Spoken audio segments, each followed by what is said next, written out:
Award-winning actor, director, and producer Paul Newman passed away September 26th at his home in Westport, Connecticut. Throughout the decades, he appeared on film 50 times in roles ranging from con man. Don't hand me to that crap. To coach. But she's a fantastic gal. I mean, fantastic. To cowboy. Paul's famous blue eyes became his signature, but they also helped him to see the many sides of his often troubled characters. Paul himself had a side from which he found motivation and wonder. It was at the racetrack, through the speed of car racing. Paul's passion grew to such levels, in fact, that he would go on to impact the sport in ways that will continue to be felt for years to come. Paul Newman's inspiration for automobiles came around the time he starred in the 1969 feature film, Winning, the story of a driver wanting to race in the Indianapolis 500.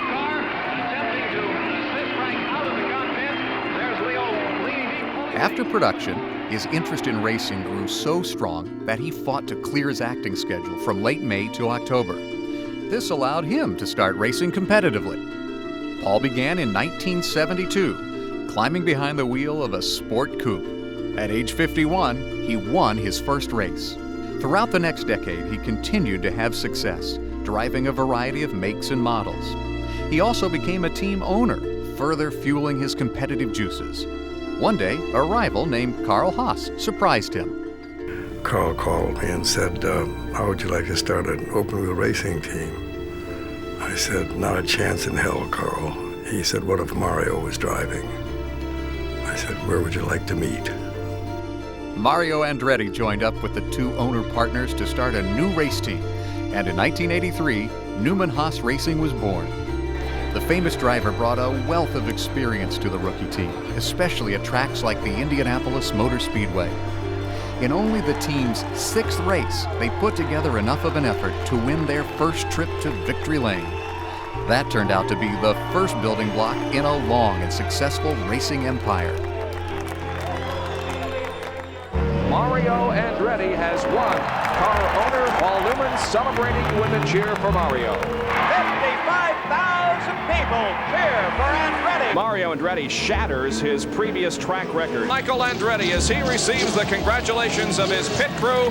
And there is the checkered flag for Nigel Mansell. Paul Newman accepting the congratulations from his team members. This day is all about Cristiano D'Amata, who has clinched the championship. As an owner in the Kart and Champ Car World Series, Paul enjoyed victory 105 times. His drivers earned an impressive 106 pole positions. And in total, Newman Haas Racing drivers went on to win the series title a remarkable 8 times.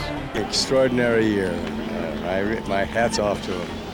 For 25 years, Paul worked tirelessly to maintain stability in the Champ Car Series. Through the seasons, the team performed incredibly. And in 2007, it was further strengthened with the inclusion of racing veteran and promoter Mike Lanigan as co-owner. The collaboration bore immediate fruit as the team won a 4th consecutive championship. 4 straight Champ Car titles. The team stable of talented drivers is a who's who in open-wheel racing. Mario and Michael Andretti, Nigel Mansell, Cristiano D'Amata, Paul Tracy, Christian Fittipaldi, Bruno Junqueira, Oriol Servia, and Sebastian Bourdais. In 2008, the IndyCar Series announced unification after 12 years as 2 series. It marked a monumental day for open-wheel racing fans. No one was happier than Paul. It's tragic that it didn't happen sooner, but it's good that it at least happened when it did. I think it's going to be a great boost for both groups. Before this year's Indianapolis 500, Paul even went so far as to write a letter with Roger Penske to the fans of open-wheel racing, asking them to join in putting the sport's fractious history in the past.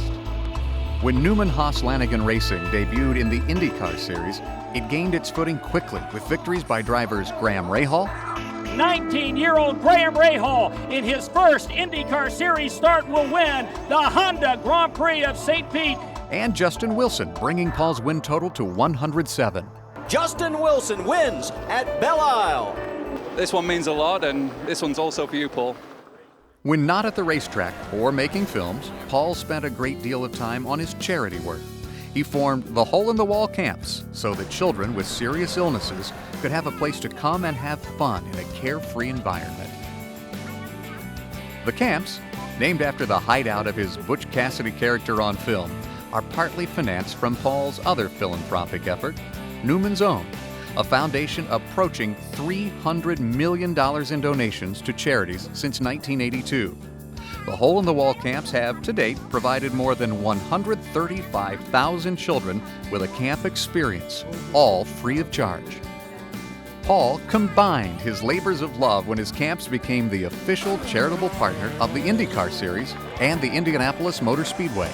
And this is a great opportunity for us to reach out and partner with a great institution and Paul Newman and the things he's done with the hole-in-the-wall camp. A couple of things that I have a great affection for.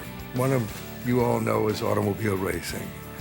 And the other is to care in some ways for kids who have been less fortunate than I have. And to be able to have this coming together of two organizations working together to that purpose is home run for me, an absolute home run. It is somehow fitting that a man millions loved to watch for 50 years on both stage and screen would himself find passion watching others do what they do best. No one loved watching excellence more than Paul Newman. He was a fan through and through. Paul Leonard Newman leaves behind 83 wonderfully memorable years, and his impact on the sport he loved is a legacy no one can challenge.